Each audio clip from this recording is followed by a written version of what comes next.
Menteri Menko Perekonomian Erlangga Hartarto.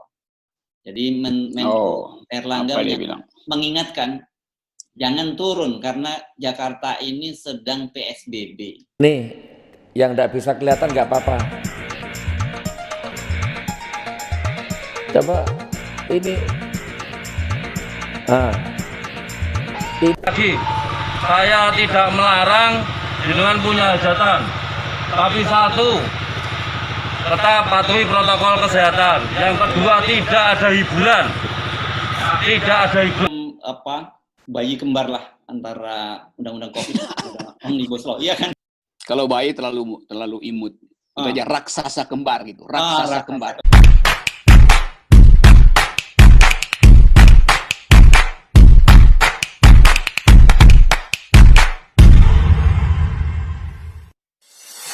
Halo Bung Rocky.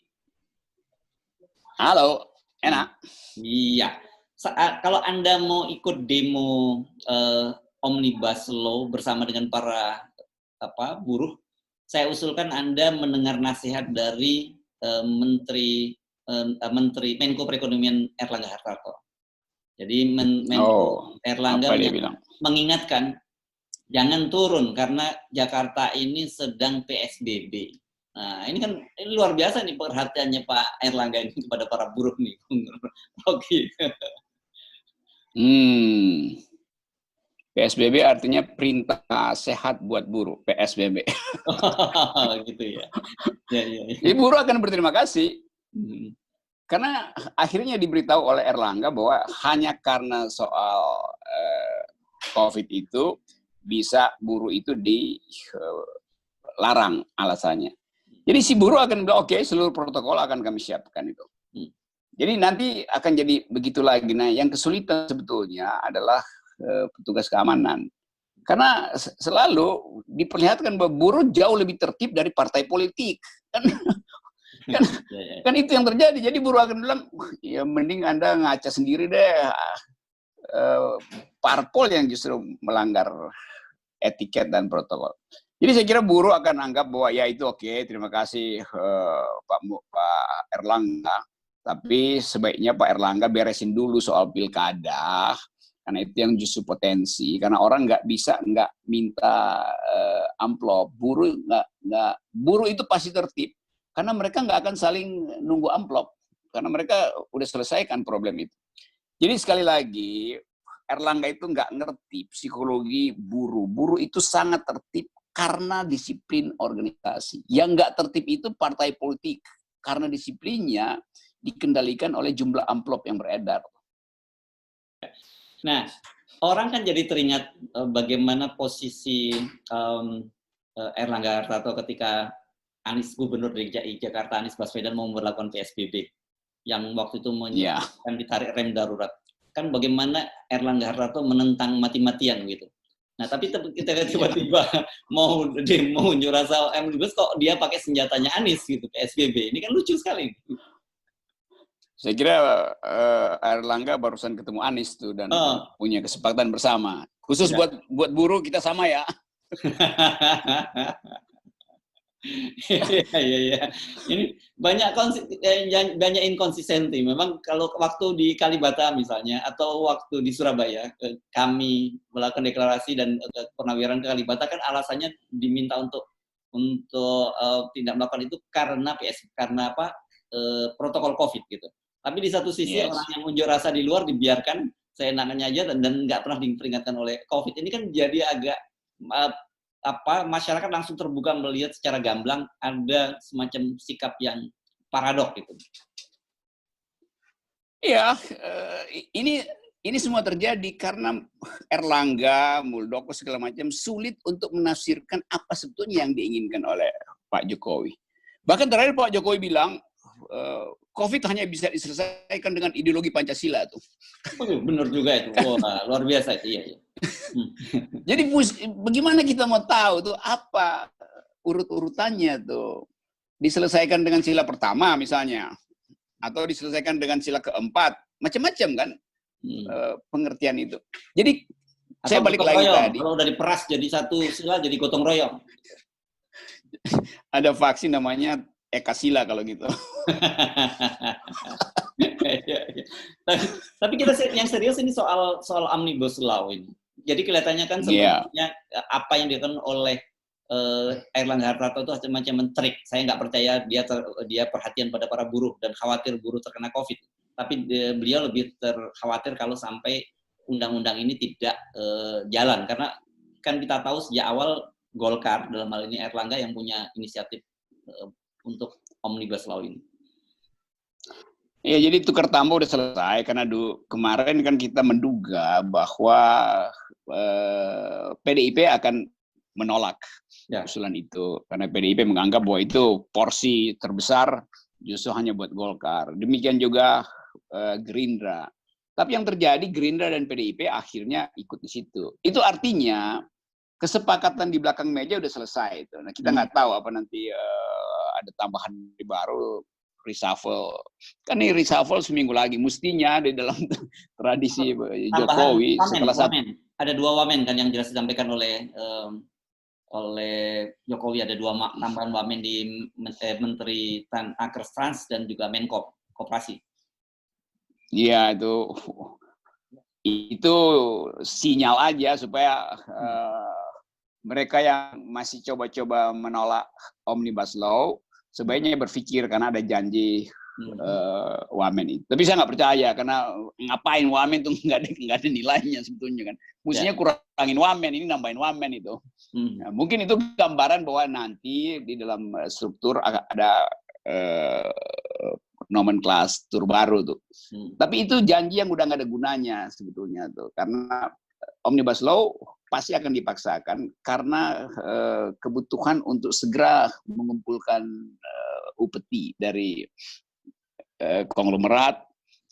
Kan gampangnya seluruh aktivitas pembuatan undang-undang itu kan disembunyikan dari publik. Ya. Memang disebut ya udah ada konsultasi, iya, tapi konsultasi itu konsultasi yang diatur. Begitu selesai konsultasi, rapat diam-diam pergi ke hotel yang jauh dari pengamatan buruh ditinggalkan ulang. Jadi di dalam pikiran Airlangga soal Omnibus Law ini adalah pertaruhan dia, pertaruhan terhadap ambisi politiknya dan pertaruhan dia untuk sebut aja membayar janji-janji pada konglomerat, pada oligarki. Ya, jadi ini kira-kira skenario sama dengan undang-undang COVID ya. Pasti akan goal dan kita, gitu, sama. Kan kita lihat petanya juga nggak berubah juga. Di situ ada PKS dan Demokrat yang menentang, kemudian semua yang lain ikut, termasuk PAN yang sejauh ini sebenarnya belum juga masuk dalam pemerintahan, tapi posisinya seolah-olah sudah ada di pemerintahan tuh kalau lihat posisi politik PAN. Iya betul, dan sebenarnya bagus juga karena blockingnya udah terjadi. Jadi sebetulnya persaingannya bukan lagi antara PKS, Demokrat versus koalisi pemerintah, tapi terhadap undang-undang itu dengan buruh, dan buruh makin solid dan makin mengerti bahwa ya tipu-tipu yang sebetulnya dijanjikan dulu melalui PDIP, melalui Gerindra, kan dulu buruh mendapat sinyal bahwa PDIP dan Gerindra akan pro buruh, kan itu sinyalnya tuh. Karena itu buruh menganggap oke, kita masih bisa negosiasi memasukkan pasal-pasal yang tidak merugikan buruh, tapi ternyata PDIP dan Gerindra en bloc masuk ke dalam persekutuan memberi persetujuan pada Omnibus Law. Jadi ideologi buruh justru mengental karena semacam merasa ditipu di dalam negosiasi politik. Karena itu kalau dianggap bahwa sudah dilibatkan, pelibatan itu akhirnya diabaikan. Karena tidak ada partai lain selain Demokrat dan PKS yang dari awal memang sinyalnya menolak, yang kemudian mengakomodasi kepentingan buruh. Jadi oposisi buruh itu akan jalan terus, dan itu yang saya anggap agak riskan sebetulnya di dalam upaya kita untuk, kalau dalam pikiran presiden, kita bergotong royong menyelamatkan Indonesia. Nah, buruh ada dalam posisi yang paling rentan di era COVID ini. Lalu harapan dia untuk memperoleh kehidupan yang lebih baik dengan undang-undang Omnibus Law akhirnya tidak dia peroleh. Jadi buruh menganggap bahwa ya undang-undang sebelumnya justru lebih memberi kesejahteraan. Nah, karena itu tekanan psikologis pada buruh langsung tersambung dengan kesulitan ekonomi. Nah, saya menganggap bahwa kalau kita pelajari sosiologi perburukan, kalau dua variabel itu, kelegaan psikologi karena janjinya, bukan kelegaan, sebut aja tadi tekanan psikologi karena harapan terhadap masa depan melalui undang-undang ini lenyap, sekaligus tekanan ekonomi ada di depan mata. Ya, tapi kalau dengan lihat komposisi persetujuan tahap pertama dan tinggal menunggu paripurna, hampir pasti kelihatannya undang-undang ini akan diketok. Meskipun perlawanan dari berbagai kalangan, bukan hanya buruh loh ya, semua elemen termasuk ormas-ormas besar juga menentang semua. Ya, jadi itu memperlihatkan bahwa Erlangga nggak bisa, tidak harus segera mengetok itu. Karena dia nggak mungkin buka negosiasi lagi. Kalau bukan negosiasi itu berarti potensi untuk merubahnya banyak sekali. Dan itu artinya Erlangga bukan sekedar harus negosiasi dengan buruh dan ormas seperti NU dan Muhammadiyah dan kami, tapi dia juga mesti negosiasi dengan sponsor dari undang-undang ini kan. Ya. Dan itu nggak mungkin terjadi. Ya. Karena coba kita bayangkan ketika undang-undang Omnibus Law ini diketok dan kemudian berlaku, apa implikasi yang akan langsung terlihat itu, Bung Rocky? Yang pertama, konsolidasi oligarki akan dipercepat karena oligarki udah lama menunggu supaya undang-undangnya diselesaikan, sehingga aturan-aturan relaksasi dan apa istilahnya itu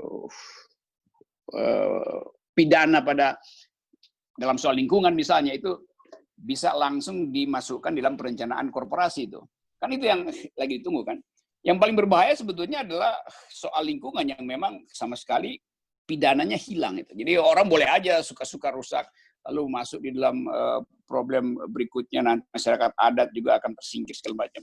Jadi undang-undang ini begitu disahkan itu pasti akan bikin reaksi dari buruh yang demo di Jakarta sampai masyarakat adat yang dalam 2 tahun ini tersiksa karena eksploitasi ekstraktif yang tidak mempedulikan local wisdom segala macam itu. Jadi ini akan jadi pertaruhan, saya kira ini pertaruhan utama dari Presiden Jokowi, dan sangat mungkin ini adalah pintu masuk untuk perubahan yang tidak normal. Ya.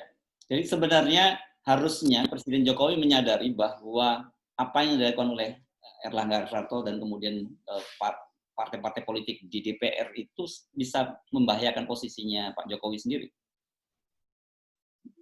Nggak sampai di situ pikiran Pak Jokowi, karena dia karena dia nggak punya pengetahuan tentang masyarakat adat, nggak punya pengetahuan tentang perburuhan segala macam. Dan yang lebih penting lagi, dalam bayangan saya ini kan undang-undang yang dibuat paling oleh 4 orang tuh. Erlangga pasti terlibat di situ. Mungkin Pak Luhut karena juga punya kepentingan dengan investasi. Lalu BIN pasti punya variabel dalam undang-undang itu, dan 1 orang lagi mungkin berempat aja pasti. Dan itu pasti setelah selesai lalu disodorkan pada Jokowi, tapi Pak Jokowi pasti nggak akan baca detail undang-undang itu seperti kebiasaan. Kalau presidennya punya kemampuan untuk menganalisis, dia pasti akan minta, coba saya lihat dulu soal perpajakan, coba saya lihat soal perburuhan, coba saya lihat soal lingkungan. Lalu dia undang staf khusus dia untuk kasih poin terhadap 4 bidang itu.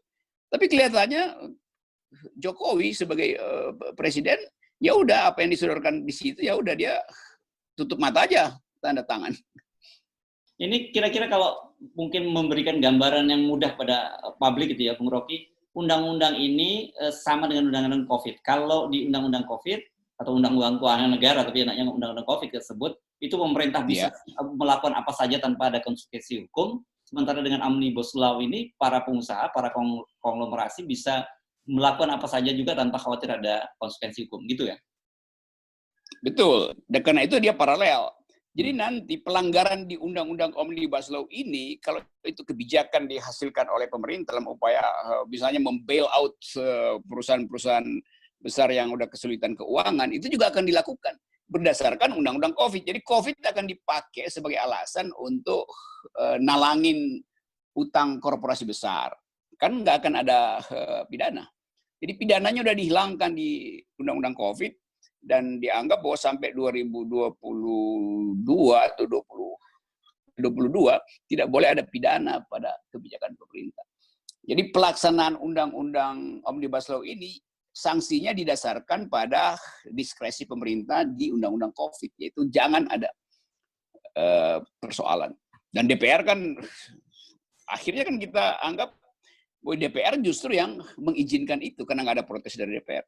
Ya. Jadi nanti rakyat mesti diberitahu bahwa kalian itu atau kita sebagai rakyat itu dieksploitasi oleh pemerintah dan dibenarkan oleh DPR. Jadi ini semacam bayi kembar lah antara undang-undang COVID dan Omnibus Law, iya kan? Jadi sempurnalah semua apapun yang dilakukan oleh pemerintah ada justifikasi dari sisi perundang-undangan.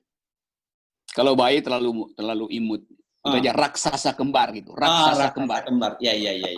Nah, saya kira itu paling betul. Karena kalau raksasa dia akan memangsa semuanya gitu ya. Yes. Saya kira itu quotation penting hari ini, quote of the day. Nah, gitu ya. COVID dan ini adalah raksasa kembar. Saya percaya kok. Oke, kita ngaji corona sekarang. Corona ada, tetapi politiknya, konspirasinya, ya, bisnisnya, pembodohannya, fitnahnya jauh lebih besar daripada corona itu sendiri. Saya tanya sama Anda sekarang, Anda pakai masker ini nuruti perintahnya siapa? Pemerintah. Anda tahu pemerintahnya sendiri nggak pakai masker? Pengajian dibatasi, masjid ditutup. Tuh sekarang dangdutan satu lapangan penuh itu, PDI sama Nasdem itu. Anda mau ikuti ulil amri yang seperti itu? Nanti saya jelaskan pelan-pelan, gak usah emosi ya. Ini kan ada intel-intel nih.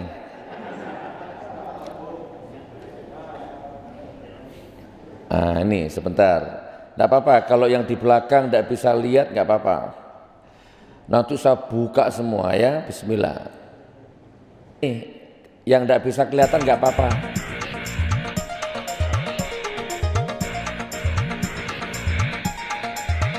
Coba ini ulil amri seperti ini yang Anda ikuti. Pengajian dipersulit di Surabaya, Gus Nur dipersulit karena COVID. Asu kabeh, PKI kabeh. Nah itu lihat.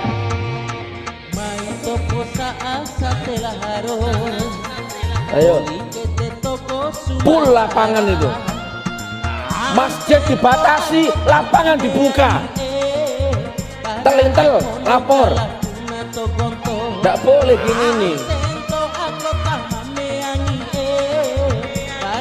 Dangdutan lagi.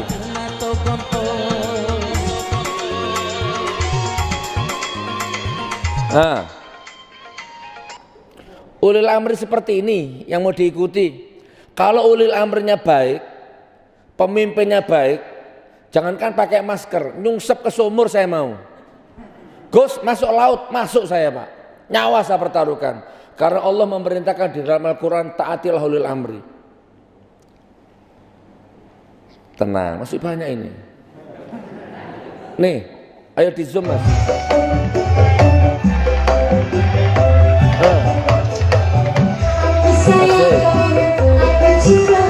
Gimana? Hilang dah harga diri kalau gini.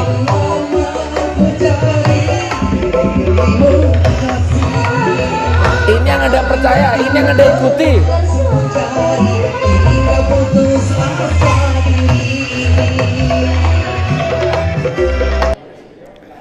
Masih mau? Masih banyak ini. Takbir. Tenang ya. Barakallah. Corona ini semakin kesini semakin gak jelas. Jadi corona ini tinggal Pak Presiden ngomong turunkan, turun. Naikkan, naik. Oh, jadi gitu ya ternyata ya. Gara-gara corona ini semua tatanan peradaban, nilai akhlak, ya apa semua dihancurkan, Pak. Ya tadi itu, sholat direnggangkan. Tapi dia sendiri selfie rapat nggak apa-apa. Buang mayat, ngubur mayat kayak buang binatang aja. Bahkan ada jenazah perempuan dikubur dikubur dengan yang bukan mahram. Bahkan sekarang terbongkar lagi tadi TV One, laki-laki diwawancari TV One dibayar 15 juta dipaksa untuk ngaku corona. Betapa banyak korban-korban yang tidak corona dipaksa protokoler corona. Ini Ustaz, zoom lagi Ustaz. Ini yang keren Ustaz. Siap? Ayo siap-siap jantungan, ayo. Nih. Selamat menyaksikan. Saya tidak melarang jenengan punya hajatan. Tapi satu, tetap patuhi protokol kesehatan. Yang kedua, tidak ada hiburan. Tidak ada hiburan. Anda mengikuti orang seperti ini? Mohon maaf Pak Polisi ya, mohon maaf. Intel-intelnya ini. Gimana? Masih banyak itu seperti itu, banyak.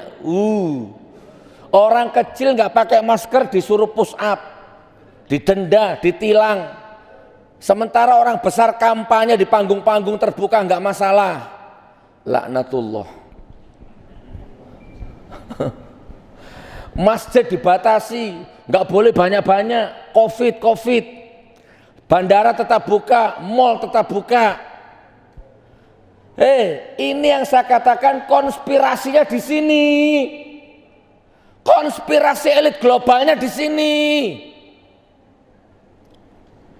Takbir. Udah Pak, emosi nanti ini ya.